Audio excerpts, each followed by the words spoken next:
बच्चों, सभी बच्चों को मेरा प्यार भरा नमस्कार। आप सबका मैं विद्या शक्ति के इस क्लास में स्वागत करती हूँ।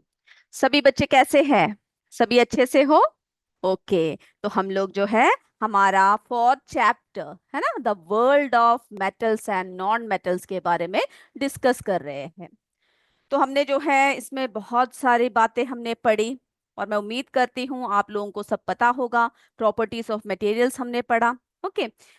तो हम लोग क्लास शुरू करने से पहले कुछ अच्छे विचारों के साथ शुरू करते हैं। तो बच्चों, मनुष्य का बड़ा होना अच्छी बात है, लेकिन उसके व्यक्तित्व में गहराई और विचारों में शुद्धता भी होनी चाहिए, तभी वह महान बनता है। यानी हम लोग बोलते हैं कि कोई मनुष्य देखिए कितना बड़ा इंसान है ना, कितना, या तो आप बोलोगे कितने बड़े नौकरी पर है, कितना अमीर है, या फिर कैसे, कोई भी। तो मनुष्य जब बड़ा होता है तो ये बहुत ही अच्छी बात है, लेकिन उसका व्यक्तित्व कैसा होना चाहिए? व्यक्तित्व में गहराई होना चाहिए और विचार शुद्ध होने चाहिए। दूसरों के प्रति स्नेह का भाव रखना चाहिए और सभी के साथ संवेदनशीलता के साथ और अच्छे व्यवहार में हमें क्या करना चाहिए? सभी के साथ जो है अच्छा व्यवहार हमें करना चाहिए, है ना। तभी हम लोग महान बनते हैं। अगर हम लोग सबके साथ अच्छा करेंगे, तभी जो लोग हैं हमारे बारे में क्या कहेंगे? कि वो सबके संकट को समझता है, सबके दुख को समझता है, सबकी मदद करता है, जैसे हो सके वैसे जो है मदद करता है। तो हमेशा इस बात को याद रखिए कि जो मनुष्य है, मनुष्य का बड़ा होना बहुत अच्छी बात है ना। लेकिन क्या होना चाहिए? उनके व्यक्तित्व में गहराई होनी चाहिए, हर चीज को समझना चाहिए और विचारों में काफी शुद्धता होना चाहिए। तभी जो है वो मनुष्य कैसा बनता है? महान बनता है। तो बच्चों, इसी के साथ जो है हम लोग क्या करते हैं, आज की क्लास शुरू करते हैं। और मेरे सारे बच्चे ध्यान से सुनिए। ध्यान से जो है जितनी बातें आपको अभी तक बताया गया है उन सब के बारे में जो है आपको अच्छी तरह से पता होना चाहिए। सब पढ़कर आए हो ना? यस, मेरे सारे बच्चे जो है बहुत अच्छी तरीके से पढ़कर आए हुए हैं। तो हम लोग क्या डिस्कस कर रहे थे? जी हाँ, प्रॉपर्टीज, है ना, प्रॉपर्टीज ऑफ मटेरियल्स के बारे में बात कर रहे थे, नॉन मेटल के बारे में, मेटल्स के बारे में। हमने जो है उसकी मेलिएबिलिटी देखा, डक्टिलिटी देखा, कंडक्शन ऑफ हीट, है ना, और जो है कंडक्शन ऑफ इलेक्ट्रिसिटी। सभी बातें हमने जो है कर लिया है। अभी जो हम लोग कर रहे हैं वो है effect of air and water on metals. जो पानी है और जो वायु है उन सब का जो है क्या असर पड़ता है मेटल्स पर। ओके। तो हम लोग जो है आज किसके बारे में अभी बात कर रहे हैं? आयरन के बारे में बात कर रहे हैं, लोहे के बारे में बात कर रहे हैं। तो बच्चों, मैंने आपको जैसे बताया कि when iron objects are left exposed, है ना, टू द एनवायरनमेंट, जब हम लोग उन्हें खुला छोड़ देते हैं तो क्या होता है? A brown deposits developed on their surface. उनके जो सरफेस है वहां पर क्या डेवलप हो जाता है? एक ब्राउन डिपॉजिट जो है डेवलप हो जाता है, आपने देख रखा होगा, है ना। और इसको हम लोग रस्टिंग कहते हैं, जंग कहते हैं। ऐसे कहते हैं ना कि जंग लग गया, रे बहुत दिनों से बाहर पड़ा था, इसमें तो जंग लग गया, इस लोहे में या इस लोहे की वस्तु में जंग लग गई। तो वो कब होता है, कैसा होता है? तो rusting is a chemical reaction when, where, क्या होता है वहां पर? जब क्या होता है? व्हेन या फिर where iron reacts with oxygen and moisture in the air. जो लोहा है वो ऑक्सीजन और जो है यानी जो है वायु के साथ और मॉइस्चर, है ना, नमी के साथ जब क्रिया करता है तभी क्या होता है? उसमें रस्ट लगता है, जंग लग जाता है। इतनी बातें क्लियर है आपको? चलिए, अब हम लोग जो है आपके किताब में जो छोटा सा परीक्षण दे रखा है उसके थ्रू भी जरा समझ लेते हैं। चलिए बच्चों, तो देखिए, effect of air and water on metals. तो हम लोग आयरन के बारे में बात कर रहे हैं, है ना। तो ये देखिए इसमें जंग लगा हुआ है, ये क्या है? Rusting of iron. ओके, इसमें क्या लगा है? जंग लगा हुआ है। ये ब्राउन टाइप के जो रंग दिख रहा है आपको, कभी कभी कैसा होता है, रेडिश ब्राउन जैसा रंग होता है, बहुत डार्क होता है ना। तो ये जो है इसको हम लोग क्या कहते हैं? जंग लगना कहते हैं। तो ये जंग कैसा लगता है, किस तरह से लगता है? तो बच्चों, जब आयरन ऑब्जेक्ट्स को हम लोग बाहर छोड़ देते हैं, left expose to the environment, they often develop brown deposits on their surface. This phenomenon is called rusting. ये तो बात क्लियर हो गई, रस्टिंग है ना। तो रस्टिंग ऑफ आयरन क्या होता है? The brown deposits that form on iron are called rust. उसको क्या कहते हैं? रस्ट कहते हैं, जंग कहते हैं। ओके, और हमने देखा कि जो रस्टिंग है उसकी केमिकल रिएक्शन कैसे होता है? जब आयरन रिएक्ट करता है ऑक्सीजन और मॉइस्चर के साथ। Okay, oxygen and moisture in the air. और ये जो रिएक्शन है ये क्या कर देता है? डिटेरियोरेट कर देता है और वीक कर देता है जो भी मेटल होता है। ओके, अब इसके लिए देखिए एक परीक्षण दे रखा है आपकी किताब। ओके, इस किताब में जो परीक्षण जो दे रखा है, इसको इसके जरिए जरा हम समझ लेते हैं। इसको आप भी करके देख सकते हो। तो बच्चों, सबसे पहले यहाँ पे हमने क्या ले रखा है? 3 जो है बॉटल्स ले रखा है। ओके, और हमें इसके लिए क्या चाहिए? हमें जो है आयरन नेल चाहिए, यानी कोई भी जो है कील चाहिए जो नया होना चाहिए। ओके, चमकदार होना चाहिए, ये नहीं कि पहले से ही आपने जंग लगा हुआ ले लिया है। तो कैसा होना चाहिए? जो है अच्छा, नया शाइनिंग आयरन नेल्स होना चाहिए। नहीं तो पुराना है तो उसको क्या करना है? अच्छे से स्क्रब करके जो है साफ करके ही लेना है, जब तक उसमें चमक ना रहे। ओके, उसके बाद जो है हम लोग क्या करेंगे? जो है 3 हमने क्या ले रखा है? ड्राई ग्लास बॉटल्स ले रखा है। ओके, 3 जो है बिल्कुल साफ सुथरा ड्राई ग्लास बॉटल्स हमने ले रखा है। और उसी के साथ हमने 3 जो है आयरन नेल्स भी ले रखा है, देखो, है ना। उसके बाद फिर हमें क्या चाहिए? एक थ्रेड चाहिए, धागा चाहिए। अब हमारा जो ए है, जो ए बॉटल है, उसमें जो है हम क्या कर रहे हैं? यहाँ पे जो है इसमें जो है हमने आयरन नेल ले रखा है, धागे से उसको इसमें लटका रखा है।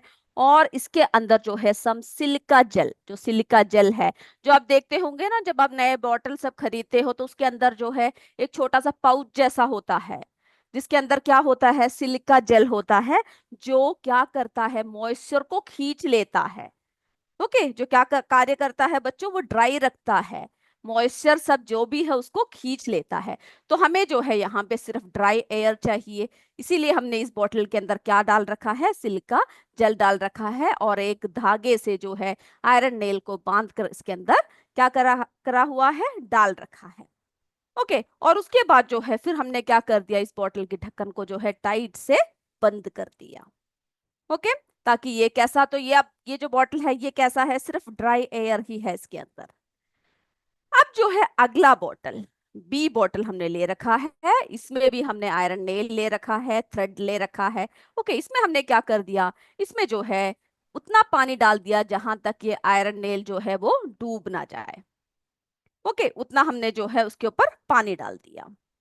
और उस पानी के ऊपर हमने एक लेयर जो है, यानी क्या डाल दिया है? ऑयल डाल दिया। तो हमें पता है वो कहाँ पे रुकेगा बच्चों? वो जो है ऊपर की तरफ जो है रुकेगा, है ना। तो ये जो ऑयल हमने डाल रखा है ये क्या प्रिवेंट करेगा? कोई भी एयर जो है इसके अंदर नहीं घुस पाएगा। और हमने जो है इस ढक्कन को बंद कर दिया। ओके, तो कैसा है ये? पहले वाले में सिर्फ एयर है, दूसरे वाले में वाटर है विदाउट एक्सपोजर टू एयर, यानी अब जो है एयर इसके अंदर एंटर नहीं कर सकता। ओके, तीसरा जो बॉटल ले रखा है, तीसरा जो बॉटल ले रखा है उसमें हमने क्या कर दिया? जो पानी है वो आधा डाल रखा है, यानी आयरन नेल जो है पूरी तरह से वो डूब नहीं रहा है। और हमने ढक्कन भी इसमें नहीं लगा रखा है। हमने इसको क्या कर दिया? एयर में एक्सपोज करके रखा हुआ है, ताकि इसके अंदर क्या आए? जो है नम जो एयर है वो एंटर करे। ओके, तो सी बॉटल में जो है हमने कुछ पानी ले रखा है, फिर जो है आयरन नेल ले रखा है, थ्रेड से क्या कर रखा है? उसको बांध रखा है, और पार्शली डिप्ड है वो, आधा हमने उसको डिप कर रखा है। ओके, और ये क्या अलाउ करेगा? पानी से भी कांटेक्ट हो रहा है इस आयरन नेल का, और जो है एयर से भी कांटेक्ट हो रहा है। अब हम लोगों को क्या करना है? 8-10 दिन के लिए बिना हिलाए डुलाए इस बोतल को ऐसा ही रख देना है। ओके, उसके बाद हम क्या देखेंगे? 8-10 दिन बाद क्या देखेंगे? जो हमारा बॉटल ए है, जिसमें क्या है? सिर्फ एयर है ना। इसमें वाटर है क्या? नहीं है। क्या है? सिर्फ एयर है ना, प्रेजेंस ऑफ एयर ही है। हम लोग कुछ दिनों बाद देखेंगे, 8-10 दिन बाद देखेंगे, इसमें कोई भी ब्राउन कलर फॉर्म नहीं हुआ है, यानी कोई भी जंग इसमें नहीं लगा है, क्योंकि ये सिर्फ एयर के जो है कांटेक्ट में है। जो बी बॉटल है उसमें क्या है बच्चों, उसमें जो है पानी है ना। इसमें जो है हमने टाइट करके बंद कर रखा है, ऑयल ऊपर से डाल रखा है ताकि कोई भी एयर जो है अंदर एंटर ना करे। तो यहाँ पे जो है सिर्फ क्या है, पानी के प्रेजेंस में है। ओके, ये जो है पानी के उपस्थिति में ये पड़ा हुआ है।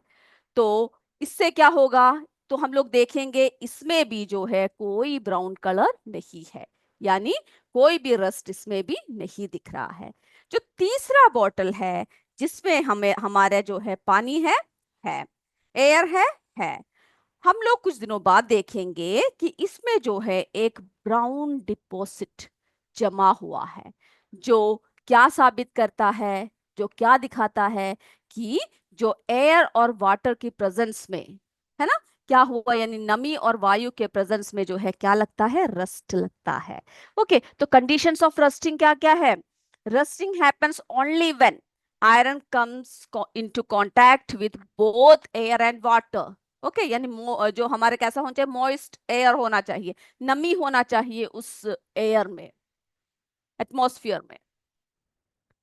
क्लियर है, कंडीशंस ऑफ रस्टिंग क्या क्या होना चाहिए, जो है दोनों, जो आयरन है हमारा वो दोनों के कांटेक्ट में आना चाहिए। ओके, चलिए फिर जो है और क्या देखा हमने, iron does not rust if it is expose to dry air alone. सिर्फ अगर उसमें ड्राई एयर ही है तो कभी भी उसमें क्या नहीं लगेगा, उसमें जो है जंग नहीं लगेगा। ओके, और iron does not rust if it is submerged in water without exposure of air. Okay, तो बिना एक्सपोजर ऑफ एयर के सिर्फ पानी में डिप कर रखा है तभी भी क्या नहीं लगने वाला है, एयर नहीं यानी उसमें जंग नहीं लगने वाला। Therefore, the process of rust formation called rusting requires both air and water, making moist air. Okay, जो क्या डिपॉजिट कर देता है उसके ऊपर एक ब्राउन कलर जो है डिपॉजिट कर देता है, जिसको हम लोग क्या कहते हैं बच्चों, जो है जंग कहते हैं। ओके, सो उसमें क्या कहते हैं, उसको हम लोग जंग कहते हैं।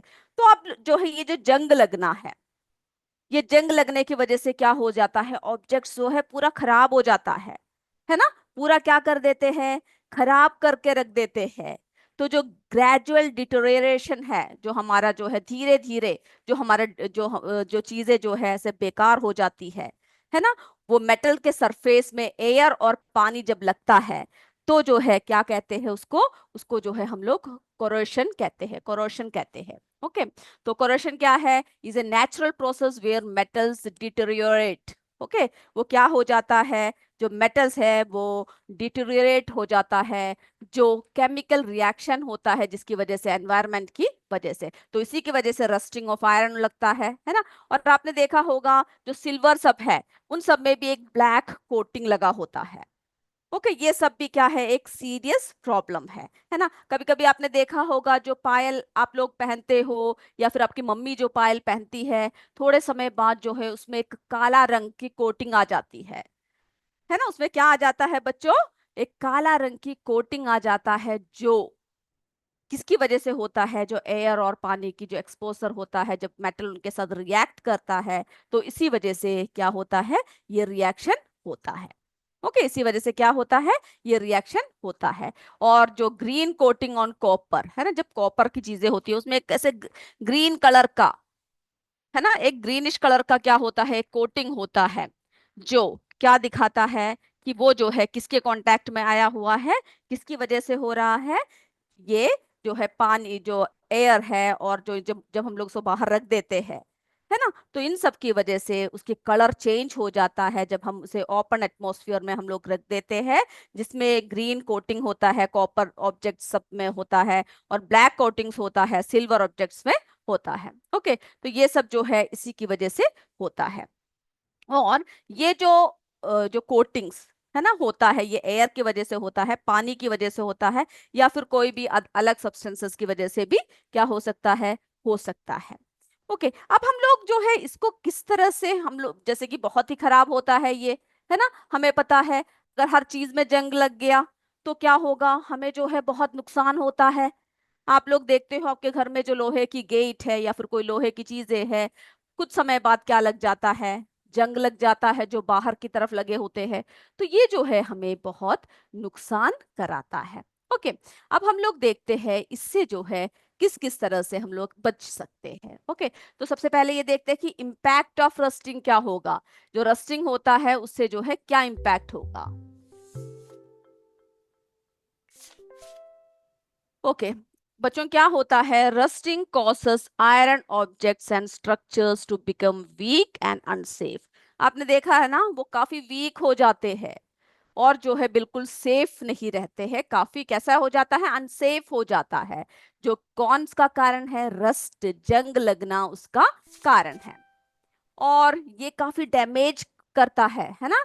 वो क्या करता है, it leads to damage and decay of iron used in buildings, vehicles हो, ब्रिजेस हो या कोई भी टूल्स हो।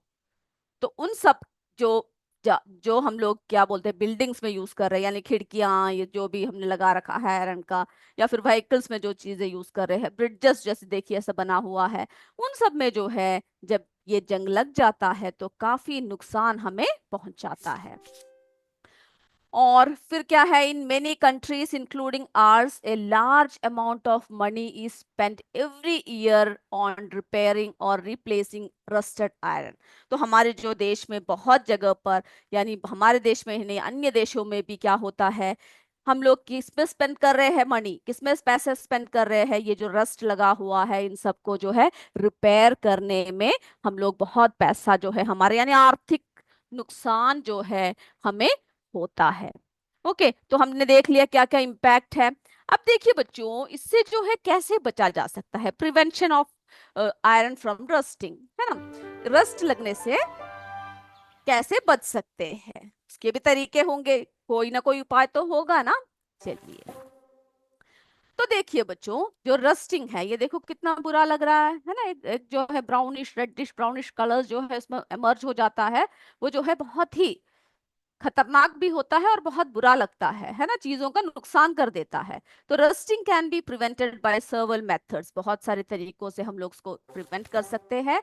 पेंटिंग, है ना, हम लोग क्या कर सकते हैं, painting iron surfaces to keep air and moisture away, यानी पेंट की कोटिंग करने से क्या हो जाता है, जो मॉइस्चर है, जो एयर है, उन सब से जो है क्या हो जाता है, उसकी कांटेक्ट में नहीं रहता है, यानी वो जो है दूर कर देता है, यानी आयरन के ऊपर हमने कोटिंग कर दिया है ना पेंट की।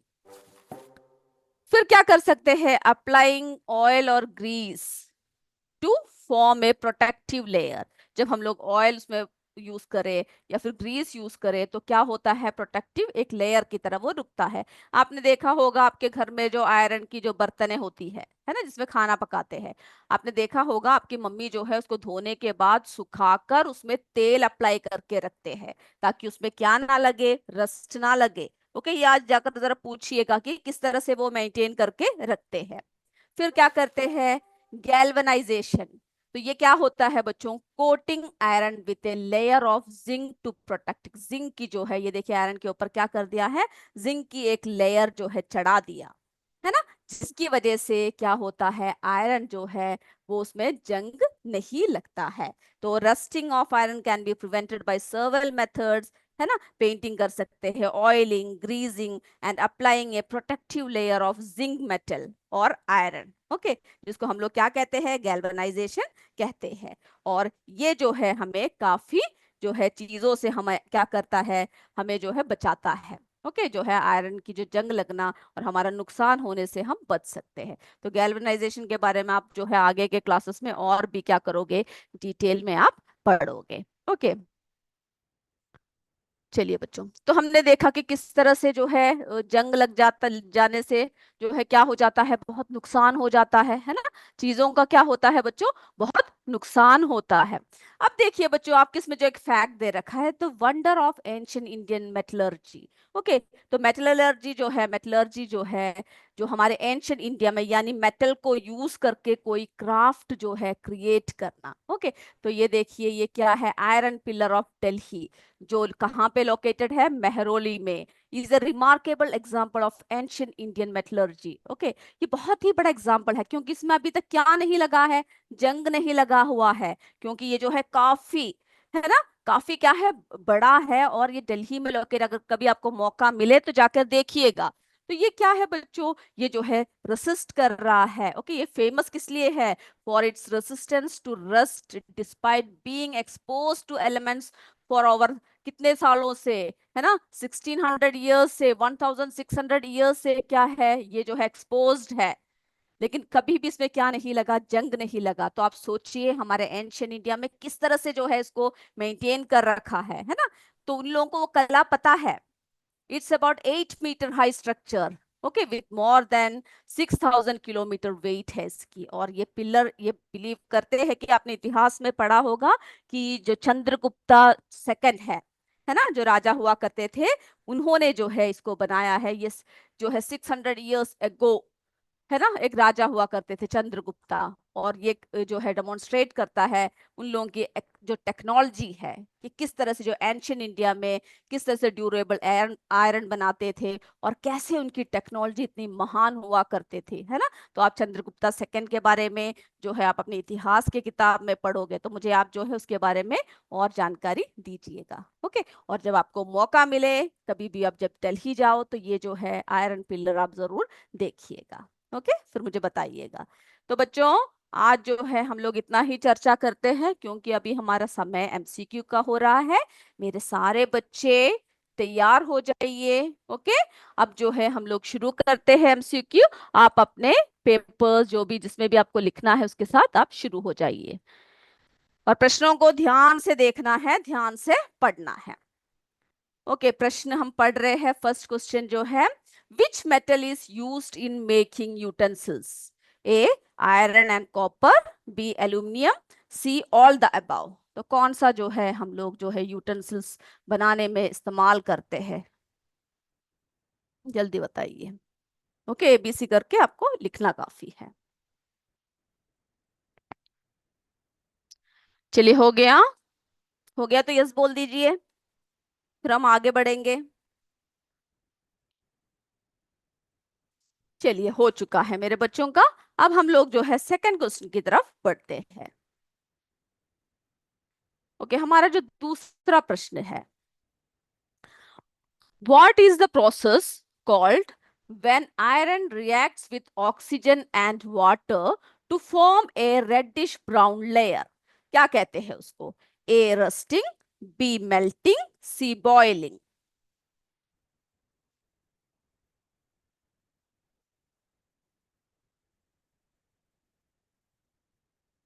ध्यान से सुनिएगा और जो है एकदम से अच्छे से आपको आंसर्स जो है ध्यान पूर्वक करना है। चलिए, हो गया बच्चों? यस, हो चुका है। अब हम लोग जो है हमारे तीसरे प्रश्न की तरफ बढ़ते हैं। चलिए बच्चों, तीसरा प्रश्न देखिए। Which of the following is a liquid metal? Which of the following is a liquid metal?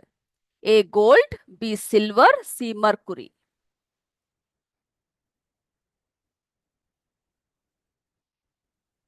मैं आपको समय दे रही हूं, मेरे बच्चे जो है क्या करेंगे, थोड़ी जल्दी जल्दी आंसर्स करेंगे।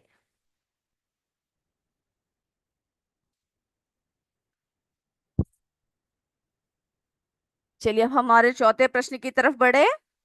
ओके, हो गया? यस, हम लोग जो है हमारे फोर्थ क्वेश्चन की तरफ बढ़ते हैं। देखिए, हमारा चौथा प्रश्न है, which of the following is a property of metals? हमने पढ़ रखा है सारा, कौन सा है मेटल्स के प्रॉपर्टी, है ना। A dullness, B brittleness, C good conductor of electricity.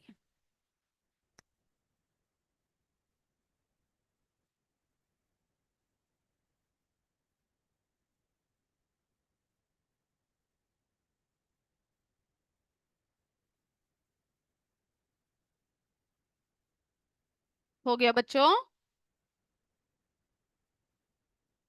Okay, हम लोग हमारे पांचवें प्रश्न की तरफ चलते हैं।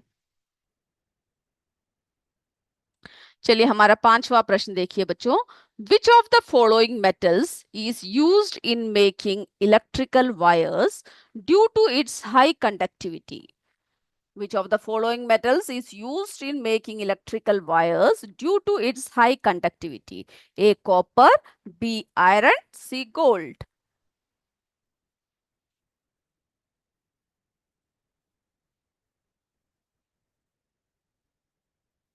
चलिए मैं आप सबको लिखने का टाइम दे रही हूँ। अब ये कोई नहीं कहना कि लिखा नहीं है। ओके मेरे बच्चे जल्दी जल्दी लिखिए और क्वेश्चंस को जो है ध्यान पूर्वक देखना है, ऑप्शंस को अच्छे से सुनना है, उसके बाद ही आपको क्या करना है, जवाब देना है।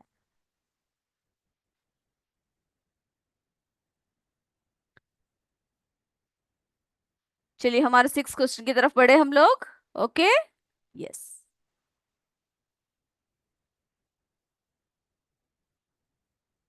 चलिए बच्चों हमारा 6 क्वेश्चन को देख लीजिए। Which of the following is a non-metal? Which of the following is a non-metal? A. Iron, B. Copper, C. Carbon.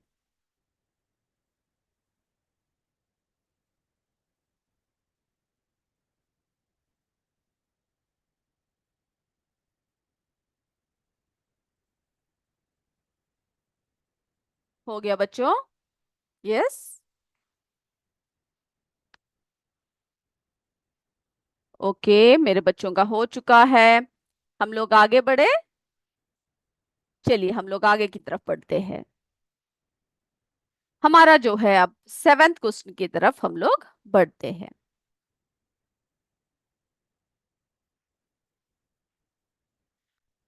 Okay देखिए बच्चों हमारा 7th क्वेश्चन को देख लीजिए। Which of the following is a use of metals? Okay metals का जो use है इसमें से कौन सा है? A making medicines, B making electrical wires, C making furniture.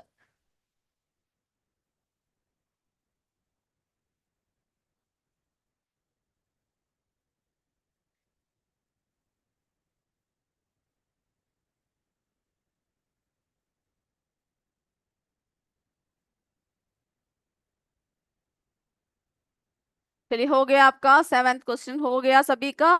Answers लिख लिए। ओके हम लोग जो है अब हमारे 8th क्वेश्चन की तरफ बढ़ते हैं।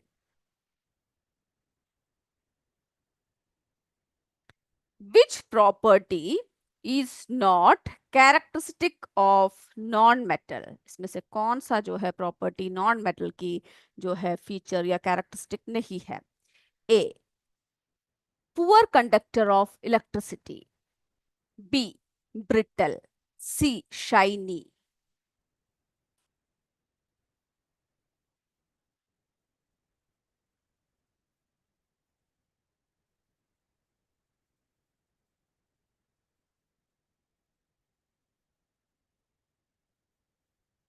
ओके हम लोग हमारे 9th क्वेश्चन की तरफ बढ़े। हो चुका है मेरे बच्चों का? ओके हो चुका है बोल रहे हैं तो हम लोग आगे की तरफ बढ़ते हैं।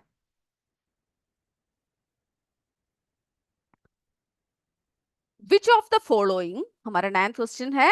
विच of the following is a non metal that is essential for respiration? A sodium, B nitrogen, C oxygen.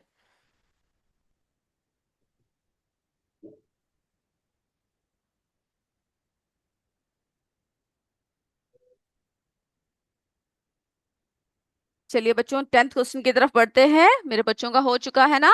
Yes हो चुका है। चलिए अगला देखिए बच्चों। Which of the following is used to prevent rusting of iron?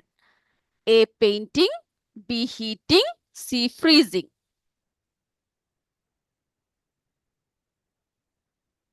तो हम लोग आंसर्स की तरफ बढ़े। आप लोगों का हो चुका है ना सभी का? यस। तो हम लोग जो है अब हमारे आंसर्स की तरफ बढ़ते हैं और मेरे बच्चे मुझे जो है ध्यान से आंसर्स बताते जाइएगा। ओके मैं देखती हूँ आप लोग कितना सही बोल रहे हो। चलिए देखिए बच्चों पहला विच metal is used in making utensils? जो है कौन सा मेटल को यूटेंसिल्स के लिए यूज करते हैं? है ना। हम लोग सभी को करते हैं, आयरन, कॉपर, एल्यूमिनियम सभी को करते हैं। तो क्या होगा आंसर? All the above. बिल्कुल सही बोल रहे हो आप लोग। आप लोग कमेंट बॉक्स में बिल्कुल सही से जवाब दे रहे हो। चलिए अब देखिए, what is the process called when iron reacts with oxygen water, है ना। जो ब्राउन रेडिश ब्राउन कलर जो फॉर्म करता है उसको हम लोग जो है रस्टिंग कहते हैं। क्या कहते हैं? रस्टिंग कहते हैं। विच of the following is a liquid metal? बताइए जल्दी से। बिल्कुल सही, मरकुरी, है ना। मरकुरी जो है क्या है? एक लिक्विड मेटल है।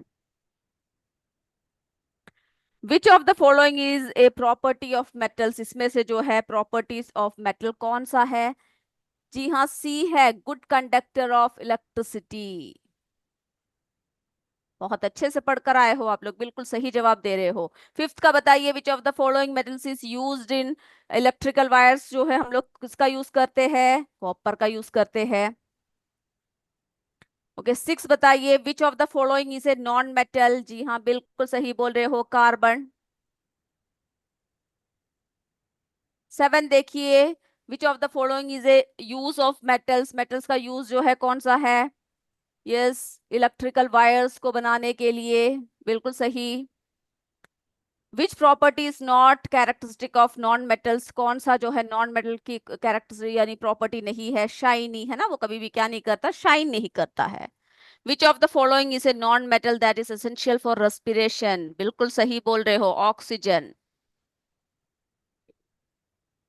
चलिए हमारे टेंथ क्वेश्चन देखिए, which of the following is use to prevent rusting of iron? हमने अभी देखा, हम लोग जो है क्या कर सकते हैं? पेंटिंग करके जो है उसको अवॉइड कर सकते हैं। तो मेरे बच्चों ने आज जो है बिल्कुल अच्छे से जवाब दिया है, सही सही जवाब दिया है।